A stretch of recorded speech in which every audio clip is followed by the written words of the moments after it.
pregunta que te quería hacer con respecto a las informaciones que hay de esos 5 opositores que supuestamente han sido eran cuatro. Que supuestamente han sido rescatados. Bueno, ¿cómo es posible que mientan de la manera que mientan? Porque tanto otras 2 personas que hay aquí como yo hemos estado en Caracas y si mal yo no me equivoco, el aeropuerto más cercano que está a Caracas es el aeropuerto Simón Bolívar. No, ellos hablan de otro aeropuerto, un aeropuerto que está en las costas. No conozco ningún otro aeropuerto cercano a Caracas. No, en Caracas está el aeropuerto donde se hacen las actividades políticas, que es la Carlota, que es un aeropuerto militar. Eso es un helipuerto. No, era un aeropuerto militar, ¿ok? Era una comandancia, ahí estaba la comandancia aérea de Venezuela, ahí estaba la aviación venezolana. Por estar en el centro de Caracas se decidió sacarla, dejar la parte administrativa y sacar los aviones. Habían hangares para aviones particulares y todo eso se eliminó. Y ahora es un centro de convenciones, de todo. Pero el aeropuerto más cercano es el de Maiquetía, que está a 45 minutos, y hay otros aeropuertos alrededor de Caracas. El otro está en las afueras, está el de Caraballeda. Ese es el Simón Bolívar. Ese es el Simón Bolívar, sí. El de Maiquetía, ese es el de La Guaira. Sí, es La Guaira, ese es de La Guaira. Y está el de Caraballeda, que está como a 2 horas y media de Caracas, 2 horas. Pero son mentiras, o sea, es la narrativa que hay. Lo importante es sembrar que hubo un rescate, no importa cómo lo hicieron, no hay pruebas, no han sacado ni una sola fotografía de Misión Imposible llegando allá, rescatando, ni de Robocop, ni de Rambo, abriendo, no sé, la puerta. ¿Lo sacaron? No, las personas salieron, no lo sacaron, las personas salieron. Y bajo un proceso de negociación. De ellos eran 6 y quedaban 4. Pero junto con ellos salió una persona que no estaba detenida, que no estaba asilada ahí, que es la mamá de María Corina Machado, que dice que la rescataron. No, la señora salió por el aeropuerto de Maiquetía. Yo quería hacer otra pregunta. Dígame. Yo viví en Venezuela, está claro. Y resulta que yo me acuerdo cuando le hicieron el bloqueo a Chávez, la Polar tenía el monopolio de los alimentos. Yo, como mi apellido Colorado, tenía el café, iba el miércoles a comprar los productos que estaban regulados. Pero ahora volvemos a lo que es hoy. Hoy día hay todos los alimentos en el mercado. Pero hoy yo me hago con Venezuela a los 3 días. Y ahora resulta que no tienen el suficiente dinero para comprar esos alimentos. Sí. La pregunta es esta. Los alimentos básicos, los que hubo ayer en Venezuela, siguen siendo regulados. Están sí. Sí. Cuando hubo la escasez tremenda en Venezuela, que usted no conseguía lo más importante, que era el papel toalé, que yo creo que es el ejemplo psicológico, o sea, es el objeto psicológico que se utiliza en las guerras de quinta generación, es extraer el papel toalé. Créanlo. Lo primero que desaparecen, si quieren destruir un país, es el papel toalé. Entonces en Venezuela no había nada, absolutamente nada. Pero no solamente que hayan destruido, que no hubiese alimentos en Venezuela, también destruyeron la moneda venezolana. La moneda venezolana la desaparecieron. Usted no encontraba un billete para comprar.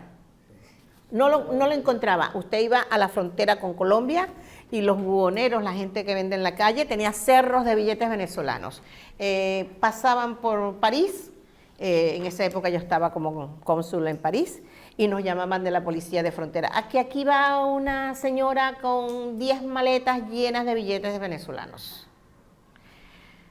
Voy a responder su pregunta. ante esa crisis tan grande, pues hubo una inflación que llegó. Yo le digo el número y usted me va a decir que no son, que eso no es, son 350.000% de inflación. Si alguien puede imaginarse, cuando la inflación uno dice 10% y ya está aquí 5%, subió un 1%, y ustedes, imagínense una inflación de 350.000. Cuando la pandemia, que no había alimentos, que no había manera de comprar, se crean las cajas CLAP o las bolsas CLAP, que es donde se colocan los alimentos básicos, que en algunos casos, dependiendo del estudio sociológico que se hacía en la comunidad, algunos eran gratis, otros al principio fueron gratis y después se fueron cobrando poco a poco. Eso todavía existe. En este momento, eso todavía existe. Todavía tenemos alimentos subsidiados, porque si es verdad que ahorita tenemos alimentación a borbotones, la importada, porque ahora se importa alguna, pues todo lo que es empacado, esas cosas, está cara, pero lo que se produce en Venezuela no. Usted compra plátanos, yo acabo de llegar de allá, un aguacate de este tamaño que da para comer 10 días por 10 bolívares todavía. Entonces, hay inflación, es cierto que hay inflación, pero es más manejable. Es cierto que no hay dinero suficiente para comprarse algunos gustitos, pero lo que usted se come diario, las verduras, el arroz, la pasta, el café, lo que se produce en Venezuela, eso está a buen precio. Eso no está caro. ¿Ok? Lo que no se produce allá, que son los superfluos, los alimentos regulados. Siguen el subsidio, no, el subsidio sigue. En Venezuela hay las comunas están divididos en las áreas, están divididas por calles. En cada calle hay un responsable. Esa persona que es responsable de esa calle tiene que hacer un estudio sociológico de todos sus vecinos. Si hay un vecino que no puede pagar, téngalo por seguro que tiene la bolsa CLAP. Todavía se da.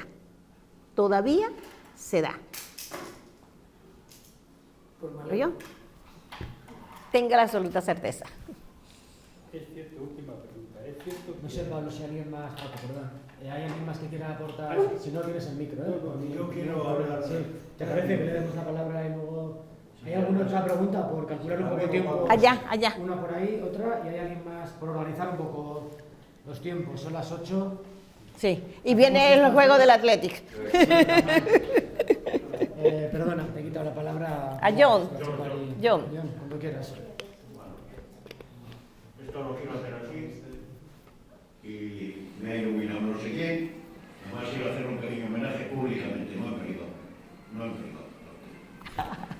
Quiero públicamente agradecer a Grena su invitación a la investidura del presidente Maduro, a la conferencia internacionalista más de 120 pueblos del mundo. Su disposición personal, velando por nosotros en todo momento, convaleciente como estaba, no dudó en aparecer por el aeropuerto en cuanto se enteró de la suspensión del vuelo.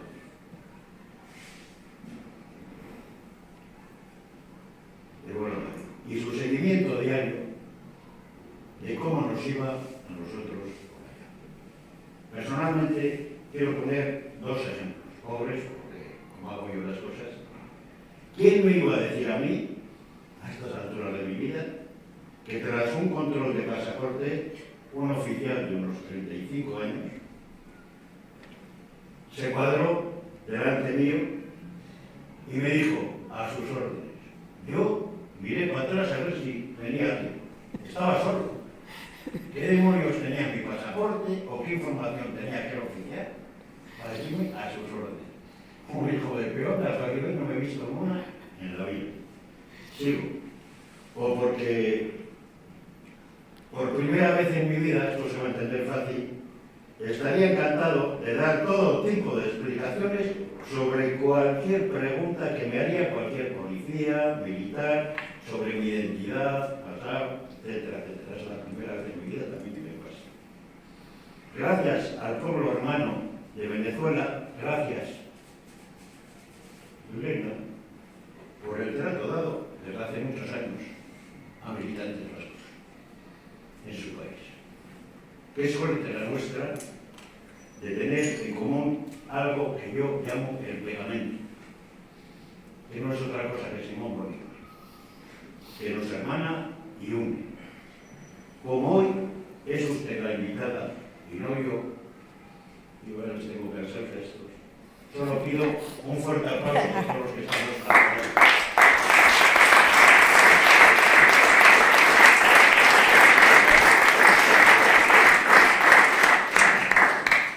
Eso no se vale, John. Mira que me has sacado lágrimas, ¿ok? Le dije palabra de vasco, que lo iba a devolver poco a poco, acuérdense. Gracias. Saltos, una hecha y luego Pablo sigues como te quita la palabra en 30 segundos y cerramos. Vale, genial. Yo te quería preguntar por las relaciones de Venezuela en estos momentos con sus vecinos, pues Brasil, Guayana y sobre todo Colombia, sobre todo porque en principio en Colombia no gobierna Petro, ¿no? Y es la primera vez que en teoría hay un gobierno de izquierda en la historia de Colombia, creo. ¿Y cómo está la situación? Con Colombia, con nuestros vecinos en Sudamérica es complicado, porque sus gobiernos no son muy amigables. Con Colombia tenemos una relación de calma, de tranquilidad, de respeto. Si me gritas, te grito, no te voy a aceptar que me grites. ¿Qué pasó en estos días? Cada vez que nos ladran como perros, nosotros contestamos como Doberman, aquí estamos, no tenemos miedo. Y así con todos los países que no voy a decir que es el caso de Petro, porque ahorita está en China y me parece genial. Y le ha dicho a Estados Unidos, voy a hacer tratos con China, me parece que ha dado un paso gigantesco. Vamos a ver si lo cumple. Pero con cada país que es servil a los Estados Unidos no nos vamos a dejar. Con Petro recuperamos una empresa muy importante que se destruyó, se perdió completamente su estructura, que es una petroquímica donde se producía fertilizante, y cuando nos la regresaron era como, ojalá fuera un vacío nada más, sino destruida. La oposición venezolana se quedó con ella cuando se juramentó Guaidó. Y Petro lo primero que hizo fue, no solamente se restablecieron las relaciones diplomáticas, las cuales están abiertas ahorita, sino que también nos regresó la petroquímica. Ahora anda con un cuento que no lo podemos vender, es propiedad nuestra, hacemos con ella lo que querramos. Y estamos vigilantes, eso sí, con nuestros vecinos, con un ojo abierto y el otro cerrado. Estamos vigilantes y esperamos respeto.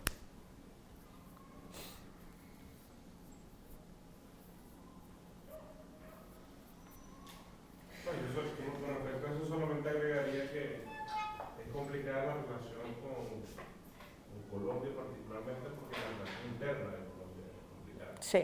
Entonces, todo lo que es la política exterior colombiana, en la relación con Venezuela, el gobierno no tiene necesariamente una claridad, es lo que llamamos nosotros un tiripero, una coalición donde hay muchos partidos, muchos acuerdos políticos ahí. Entonces,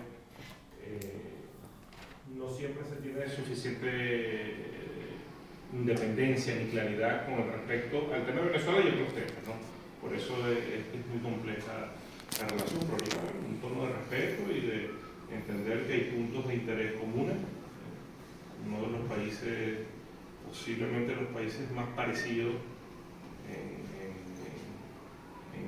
el punto de vista cultural, de aspiraciones, de problemas, de historia en la región es Venezuela y Colombia, ¿no? Entonces creo que en este punto nosotros lo tenemos clarísimos de Venezuela y esperamos y vemos de Colombia en algunos sectores claridad. Sí, déjalo. De la responsabilidad que tenemos que manejar Porque estaba calladito. la relación a nivel bilateral y bueno, ahí va. Ahí va. Sí. Compartimos muchísimo historia, frontera, gente que cruzan a diario, así que con Colombia siempre va a ser complicado. Y lamentablemente, pues Uribe hizo mucho daño, Duque hizo mucho daño a esas relaciones históricas. Con Petro se ha mantenido cierto respeto y esperamos que continúe, pues no sabemos lo que va a pasar en Colombia. Ahí nunca se sabe. Sí, faltaba el joven. Sí, no sé si hay alguna otra aportación por ahí atrás que queréis hacer. Él, sí.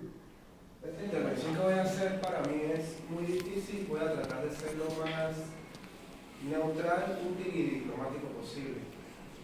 Yo soy venezolano, tengo casi 40 años, 39 recién cumplidos, y pues al principio yo fui muy partidario del comandante Hugo Chávez Frías, cuando los días de RB 200 hizo un movimiento, porque esa Venezuela, y lo digo con mucho respeto, esa Venezuela apocalíptica que tú describes, yo no la reconocí, había muchos problemas. Sí, Chávez no ganó con la paliza electoral que ganó, solo porque hablaba bonito, la gente estaba descontenta y él nos unió.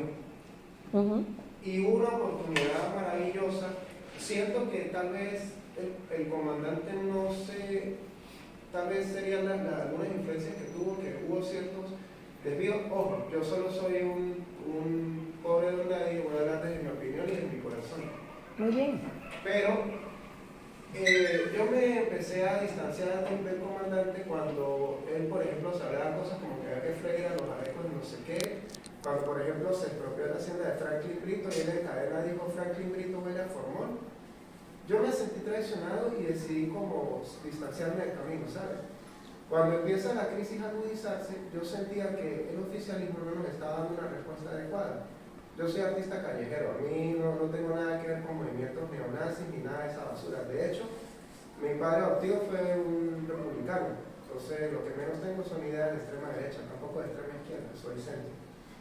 Creo que ambas deberían unirse y ahí saldría la forma de gobierno ideal, sobre todo para nosotros, como decía Francisco de Miranda, que a nosotros tenemos que crear nuestra propia forma de gobierno porque nosotros no somos europeos. Pero a lo que voy, durante esas protestas, lamentablemente a mí los colectivos casi me pasan al otro patio. Gracias a Dios tuve mucha suerte, salvé la vida gracias a 3 amigos policías. Que bueno, ellos se les abrió un expediente, no sé qué, yo la verdad nunca quise profundizar en el tema, yo me fui del país. Mi amigo Lillo Valle fue muerto a mano de los colectivos. Esto no lo digo en modo de reclamo. Esto lo estoy diciendo con toda la responsabilidad, no estoy diciendo que es tu culpa la de tal, eso no sé qué pasó ahí, pero no podemos negar que sí hay una represión.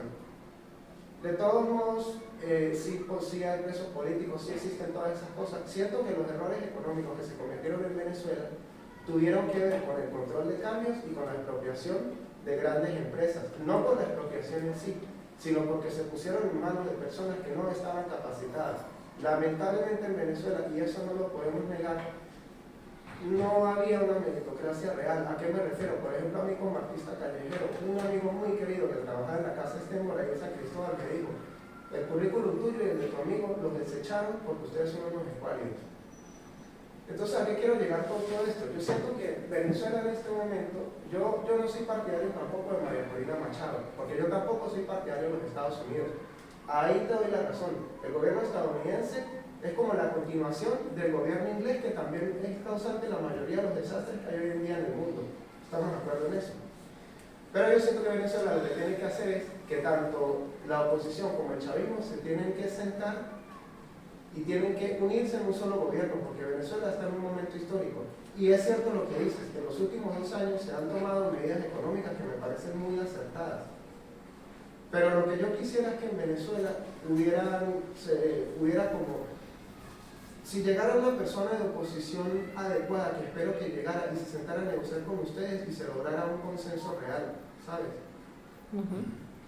Que se basara en meritocracia y que no, yo quisiera saber si yo, es que no tengo ni las palabras para decirte todo lo que tengo en el corazón en este momento, pero hay algunas cosas que siento que no pueden ser maquilladas.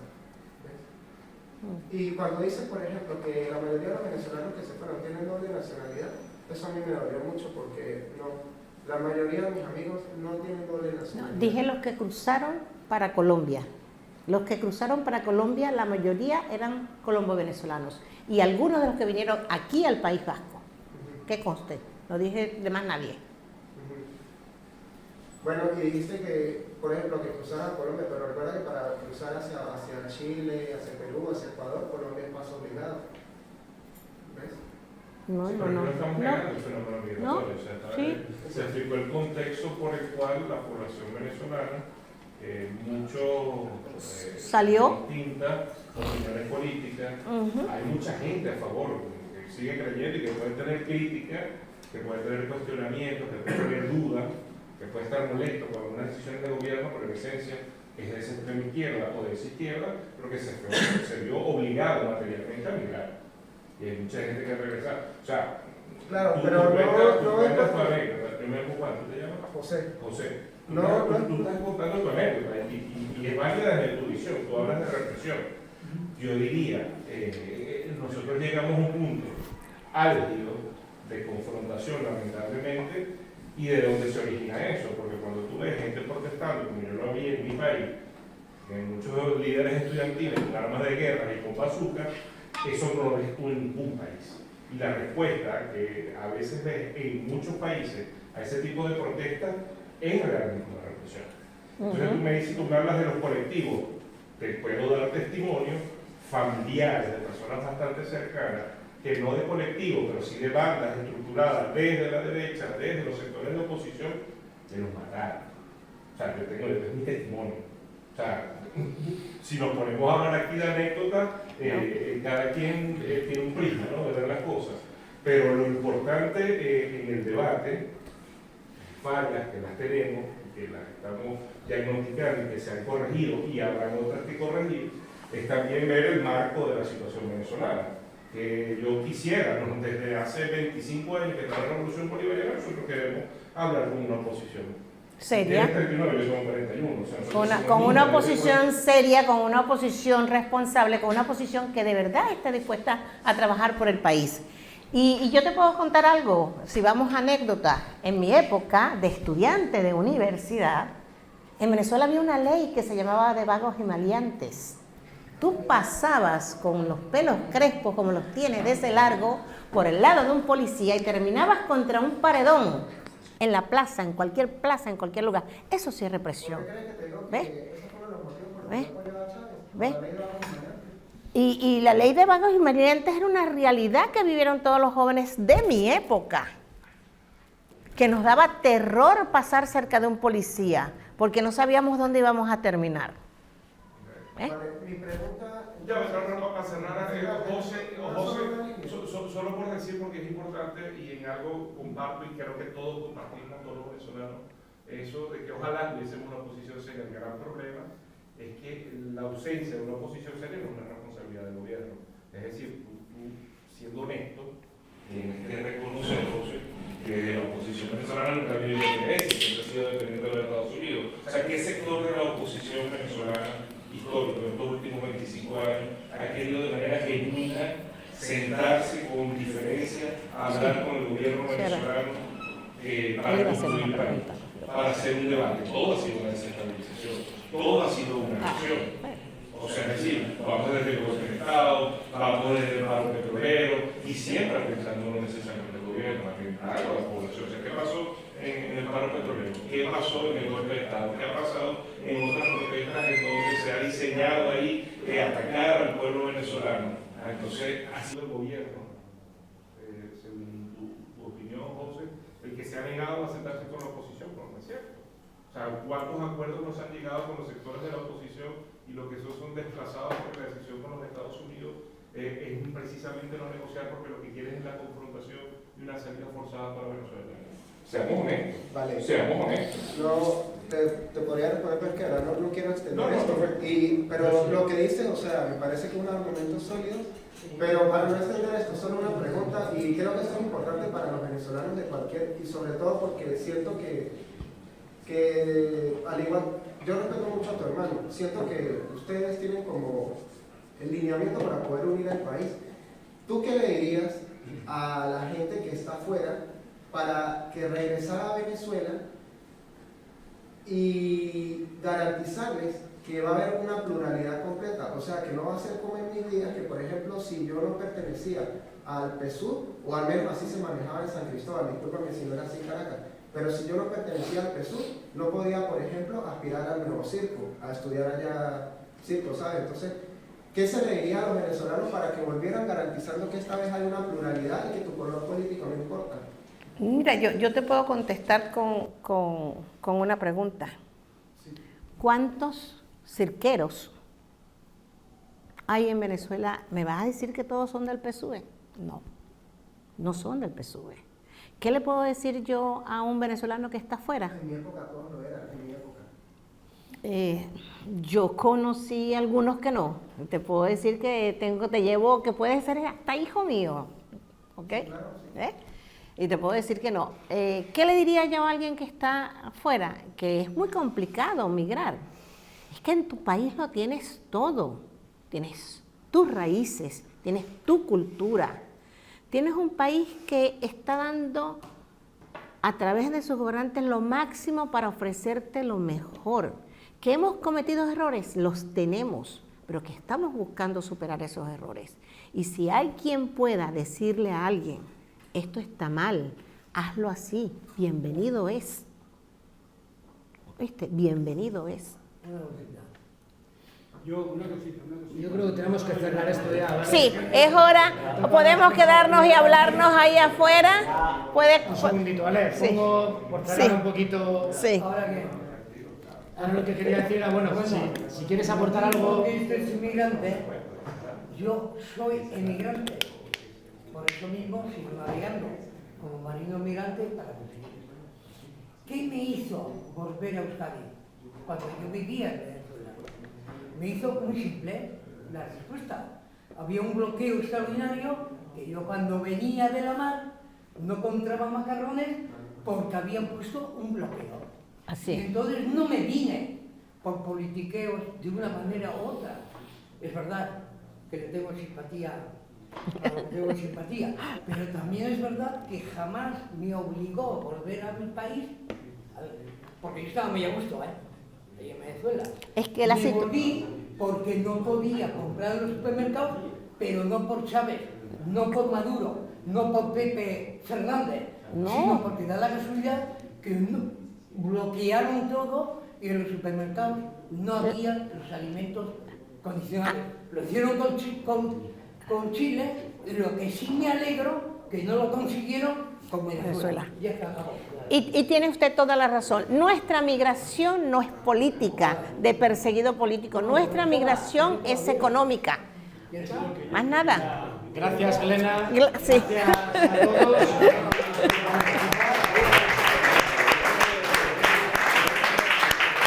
Hay que hablar menos y dejar que pregunte más.